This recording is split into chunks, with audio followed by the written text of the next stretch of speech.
Have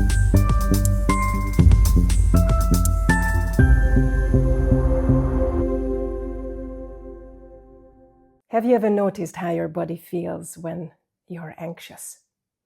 Or when you're lit up with possibility? It's subtle, but it's also everything. There's a felt difference between contraction and expansion. And once you just start noticing this difference, you see it everywhere.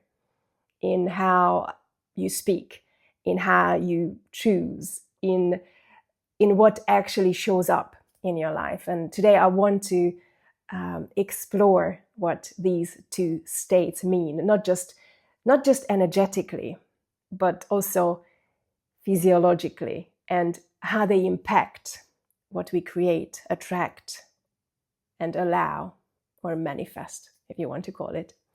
So let's start with contraction.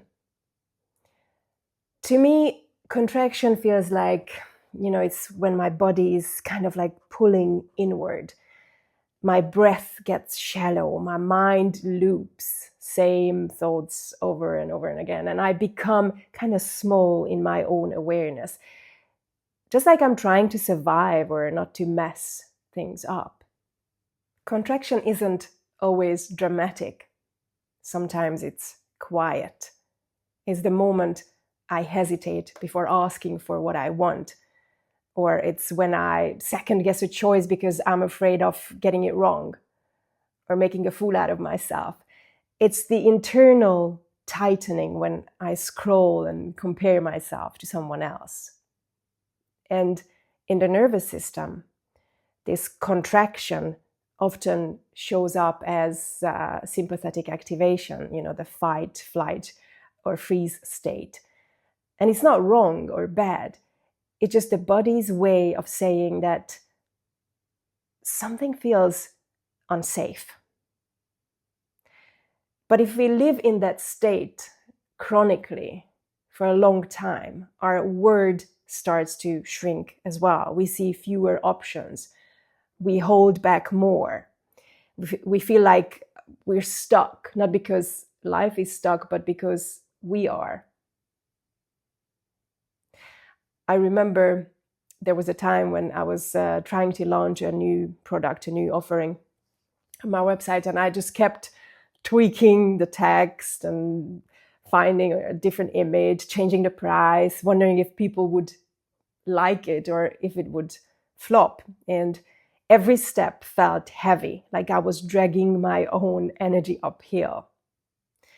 And now when I'm looking back, I'm pretty sure that I was creating from contraction, from the fear of being judged, from the need to prove something, from this tightness of, what if this fails? And the result? Well, almost no one signed up. No, there was one person. Yeah, there was actually one person. But it wasn't because the idea was wrong or the image was bad. It was because my state shaped the way I communicated it. And energetically, people could feel the contraction behind it. Now contrast that with expansion. Expansion is that breath of fresh air. It's when your chest feels open, your body is relaxed, there's more space between your thoughts. You're not rushing and you're not frozen. You're just here, present, clear. And in the nervous system, this often corresponds with parasympathetic activation, the state of safety, rest, and connection. And here's the magic. In expansion, we access new ideas. We become more creative, more intuitive, more magnetic. Because we are no longer trying to protect ourselves or shrink ourselves into a box. We are available to receive. Now, a few months later, after that failed idea, I had another idea come through during a walk in a forest. And I wasn't forcing it. I wasn't pushing. I wasn't planning. I was just enjoying the stillness when this wave of clarity came. And I remember I went home, I recorded something just raw and simple, just from the joy and the clarity that I was experiencing. There was no overthinking. And within days, people were writing to me because they felt it. They wanted more. They got curious. Now that was expansion. And everything flowed differently. Not because I did more work with it or I used a different photo or better photo, but because I was more open, more expansive. And the state you are in, contraction or expansion, kind of filters how you observe and how you see the world around you. And it also filters what you attract. Because in contraction, you tend to manifest based on fear, scarcity, control, protection, proving. And in expansion, you manifest from presence, from a more infinite space, trust, resonance, curiosity, and joy.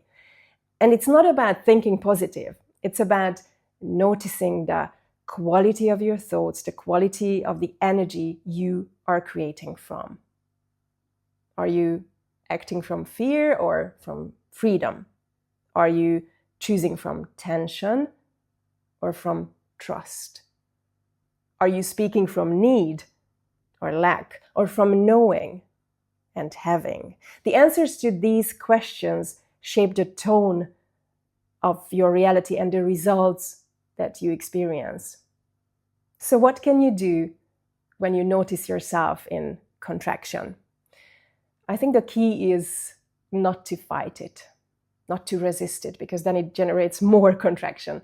So don't try to force it or force yourself into a better state. That only adds more tension.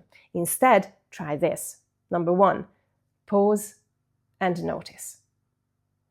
Where in your body are you tight or collapsed? Is your jaw clenched or your breath shallow, or where do you feel it? Number 2, breathe into that space. Even just one slow, full breath can send a signal of safety to your nervous system.